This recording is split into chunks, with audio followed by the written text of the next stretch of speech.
The autumn leaves of Crestwood University scattered across the quad, a vibrant tapestry of crimson and gold, mirroring the warmth that filled Alara Vance's heart. She watched Ben Carter, her fiancé of 6 months, across the bustling campus coffee shop.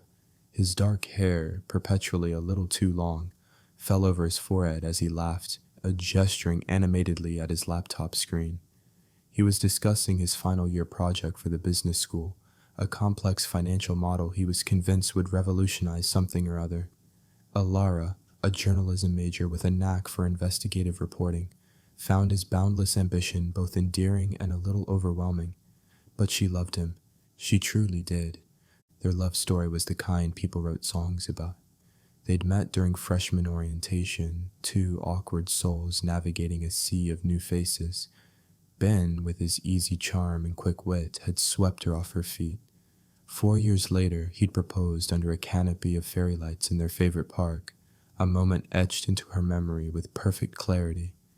Their future, a cozy apartment in the city, shared dreams, and perhaps even a dog named Barkley, felt tangible, within reach.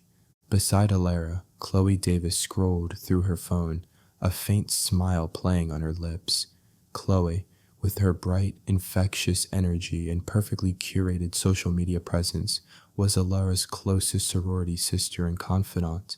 They had been inseparable since pledging Delta Nu together, sharing secrets, late-night study sessions, and countless tubs of ice cream. Chloe was the one who listened patiently to Alara's anxieties about her upcoming internship, the one who celebrated every small victory, and the one who had been genuinely thrilled when Ben proposed. "He's still going on about that model, isn't he?" Chloe chuckled, nudging Alara. "You'd think he was inventing cold fusion." Alara smiled, a soft, contented warmth spreading through her. "He's passionate. That's what I love about him." Chloe nodded, her gaze momentarily drifting towards Ben before quickly returning to Alara. "He's lucky to have you, Alara. You're his anchor." The words, meant to be comforting, settled strangely in Alara's stomach, a tiny, almost imperceptible tremor in the otherwise perfect harmony of her life. She dismissed it as pre-wedding jitters. Everything was perfect, it had to be. The perfect harmony, however, began to fray at the edges, slowly, insidiously. It started with small things. Ben became increasingly distant, often lost in thought, his phone seemingly glued to his hand. He'd brush off Alara's questions about his day with vague answers, or claim he was too stressed with his project. Their usual Friday night movie dates became less frequent, replaced by Ben's late nights at the library or study groups. Alara, ever the understanding fiancé, tried to be supportive. She brought him coffee during his supposed late-night sessions, only to find him not there, or leaving just as she arrived. He'd explain it away with a plausible excuse. He'd just stepped out for a breath of fresh air, or he was at a different section of the library. Doubts, tiny at first, began to prick at her. Chloe, too, seemed different. She was often preoccupied, her usual bubbly demeanor replaced by a nervous energy. She'd cancel their plans last minute, citing vague family emergencies or sudden deadlines for her fashion blog. Alara noticed Chloe's phone buzzing constantly and a new expensive-looking bracelet she hadn't seen before. When Alara asked about it, Chloe merely shrugged, saying it was a gift from an anonymous admirer for her blog.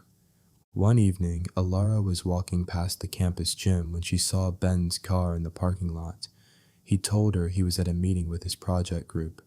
Curiosity, a journalist's instinct she couldn't ignore, pulled her towards the building. Through the large glass windows, she saw him. He wasn't alone. He was laughing, his arm casually draped around a woman's waist. The woman turned, and Alara's breath hitched. It was Chloe. They weren't just talking. Ben leaned in, whispering something in Chloe's ear, and she giggled, pressing herself closer to him.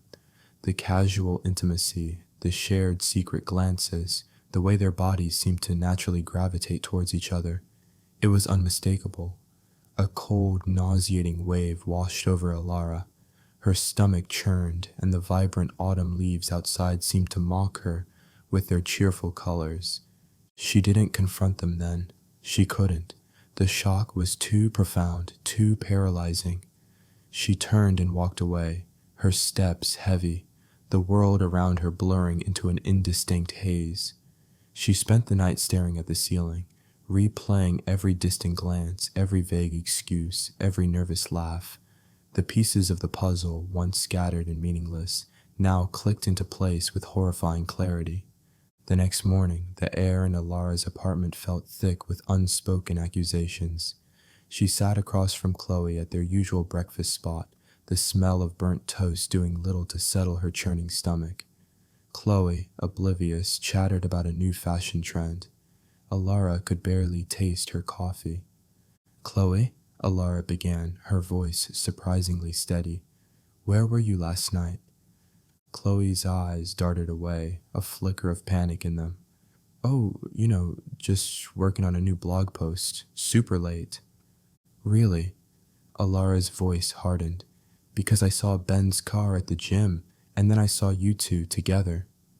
Chloe froze. The color drained from her face, leaving her pale and drawn. "Alara, it's not what you think." "Isn't it?" Alara pushed, her voice rising now, the carefully constructed calm cracking. "Because what I think is that my fiancé, the man I'm supposed to marry, is sleeping with my best friend, my sorority sister. Is that what you think too, Chloe?" Tears welled in Chloe's eyes. "Alara, please, it just happened. We didn't mean for it to." "Didn't mean for it to?" Alara scoffed, a bitter laugh escaping her lips. "How long, Chloe? How long have you been betraying me?" Chloe sobbed, burying her face in her hands. "A few months. It started after the engagement party. Ben was stressed, and I was there, and one thing led to another." The mention of the engagement party, the very symbol of Alara's planned future with Ben, twisted the knife deeper. Alara felt a searing pain, a betrayal so profound it stole her breath. She stood up, knocking her chair over. "Get out," Alara whispered, her voice trembling with raw emotion. "Get out of my apartment. Get out of my life. I never want to see you again." Chloe fled, leaving Alara alone in the wreckage of her trust. The confrontation with Ben was equally devastating. He arrived later that day, looking sheepish and defensive. "Alara, I can explain," he began, but she cut him off. "Can you, Ben? Can you explain why you've been lying to me? Why you chose to betray everything we had with Chloe of all people?" He stammered, offering weak excuses about stress, about a momentary lapse in judgment. He tried to touch her, but Alara recoiled as if burned. "You disgust me," she said, her voice cold and hollow. "You are a coward and a liar, and we're done. Don't ever contact me again." She pulled the engagement ring off her finger, the sapphire glinting mockingly in the afternoon light, and dropped it onto the coffee table between them. It landed with a soft clink, a final definitive sound. Ben, for once, had nothing to say. He picked up the ring, his face a mask of shame, and left. The days that followed were a blur of pain, anger, and profound despair. Alara locked herself in her apartment, the curtains drawn, the world outside a distant, irrelevant hum. She cried until her eyes were swollen and dry, screamed into pillows until her throat was raw, and stared blankly at walls, replaying every moment of their betrayal. The future she had so carefully envisioned evaporated like mist, leaving behind a gaping void. Friends from their shared circles reached out, confused and concerned. Alara offered vague explanations, unable to articulate the depth of the wound. The sorority house buzzed with whispers, but Alara avoided it, the thought of seeing Chloe's face or hearing her name unbearable. Her journalism studies, once a source of passion, felt meaningless. How could she report on truth when her own life was built on such a monumental lie? She considered dropping out, escaping Crestwood, escaping the memories that haunted every corner of the campus. One afternoon, a package arrived. It was from Ben. Inside, carefully placed, was the sapphire engagement ring.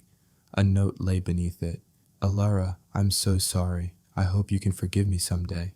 I truly loved you. The words ignited a fresh wave of fury. Loved her?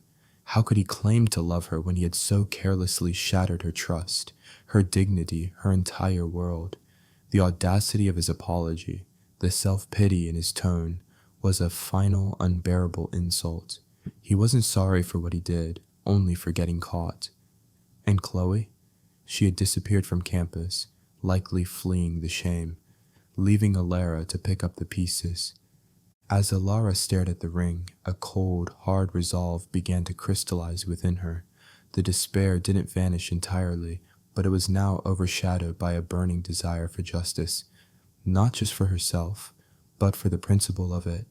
They had taken everything from her, her trust, her future, her peace of mind. They would not get away with it.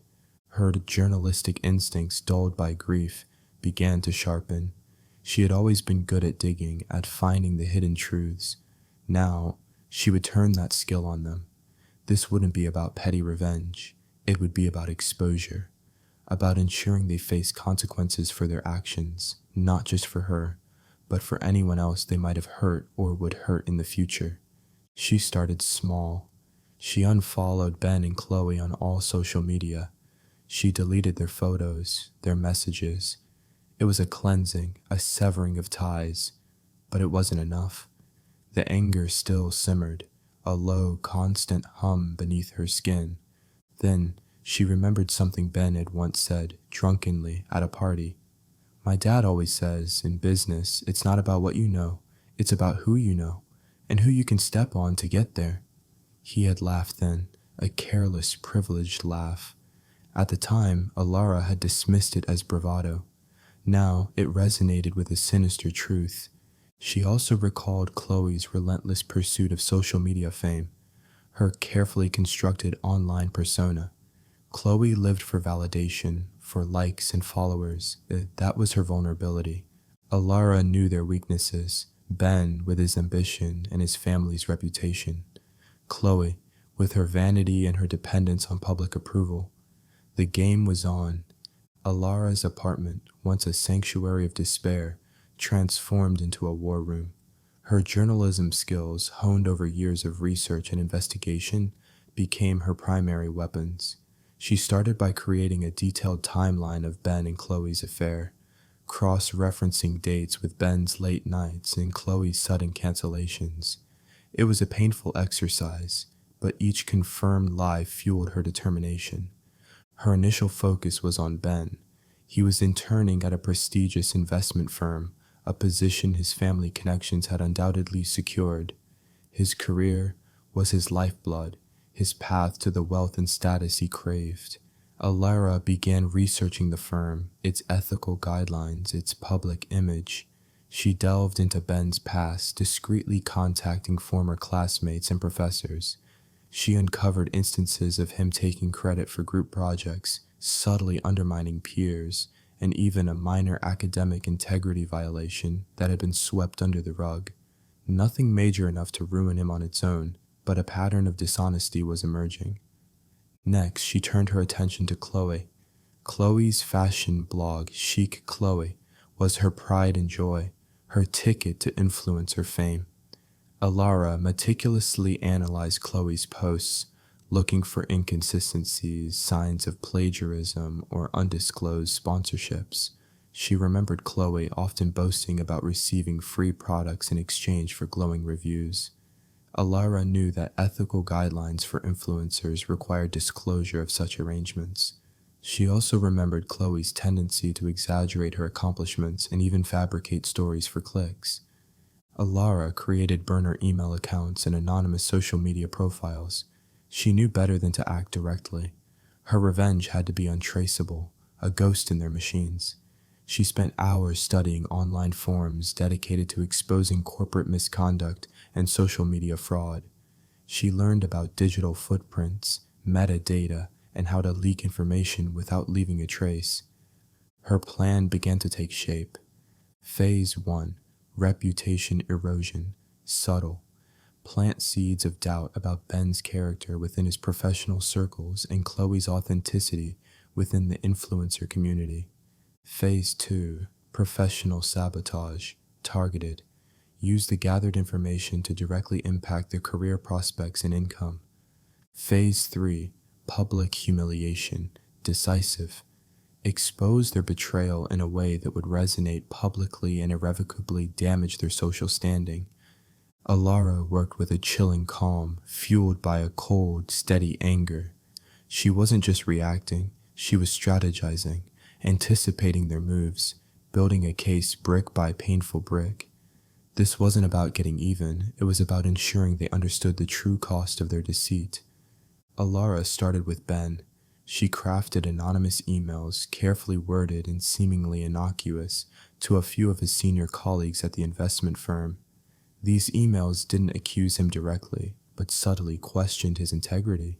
They referenced vague rumors about his past academic dishonesty or his tendency to borrow ideas without attribution. She included just enough verifiable detail, like a specific project name or a former professor's name, to make the recipients curious enough to investigate, but not enough to trace back to her.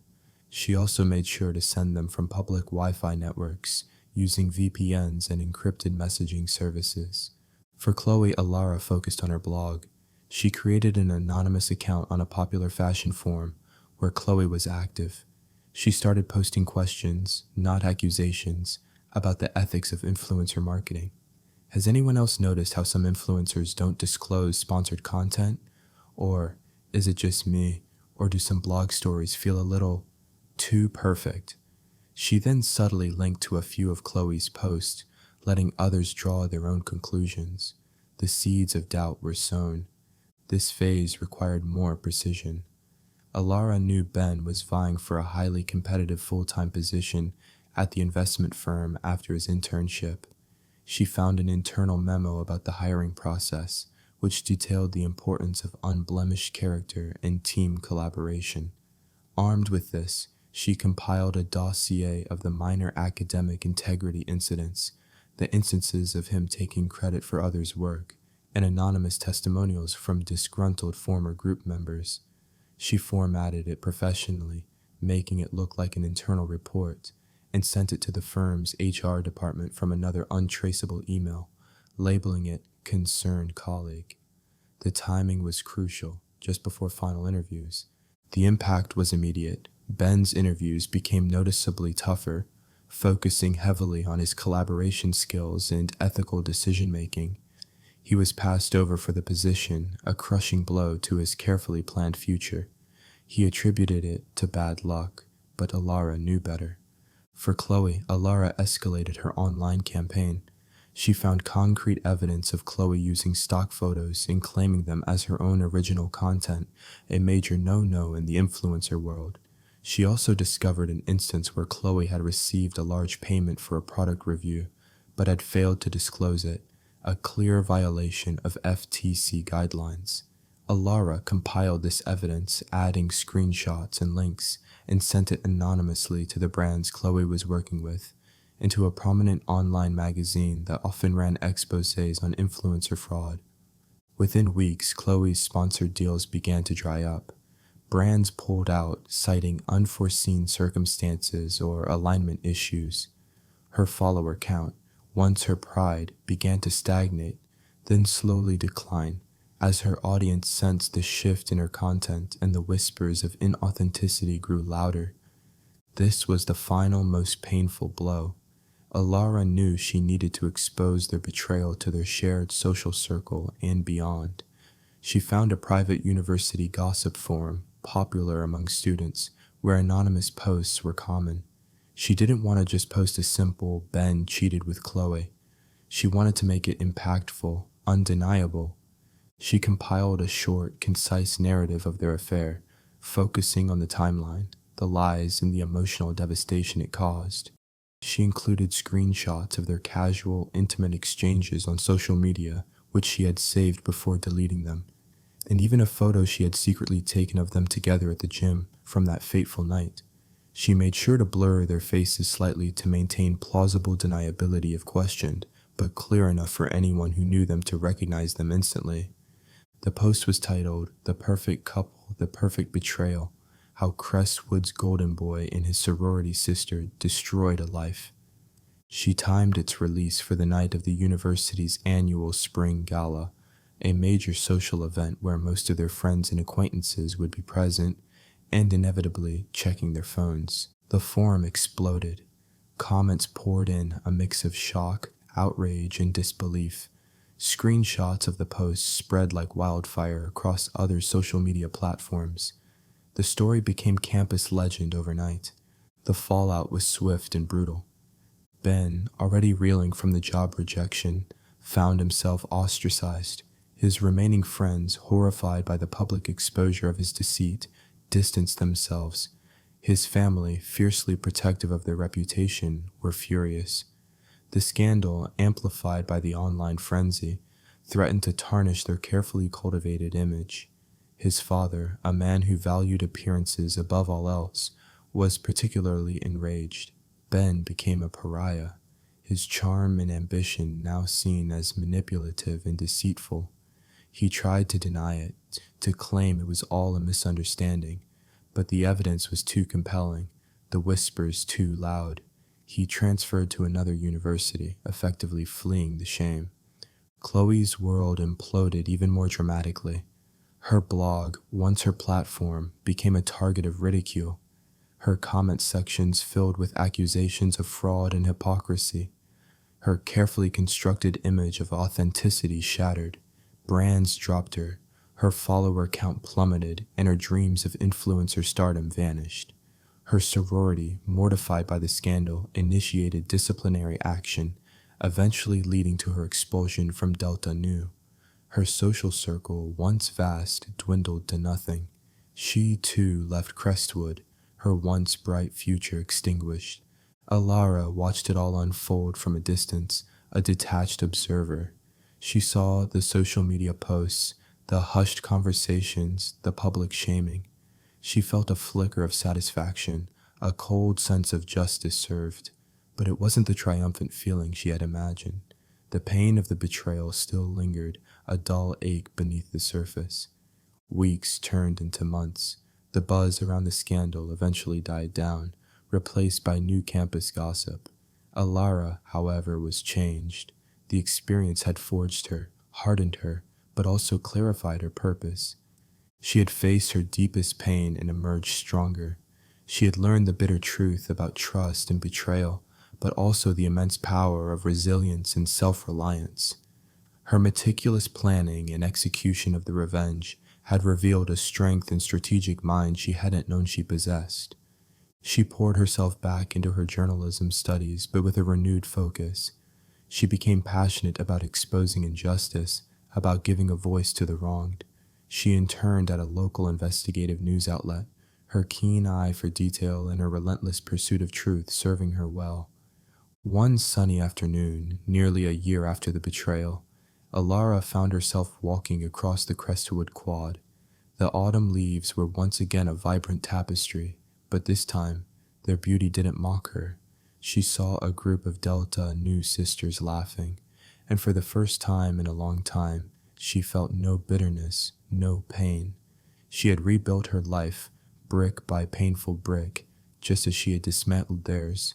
She hadn't found happiness in their downfall, but she had found peace in her own strength. The anger had faded, replaced by a quiet confidence. She had taken back control of her narrative, and in doing so, had truly moved on. The thread of her life, once unraveled, had been rewoven, stronger and more resilient than ever before.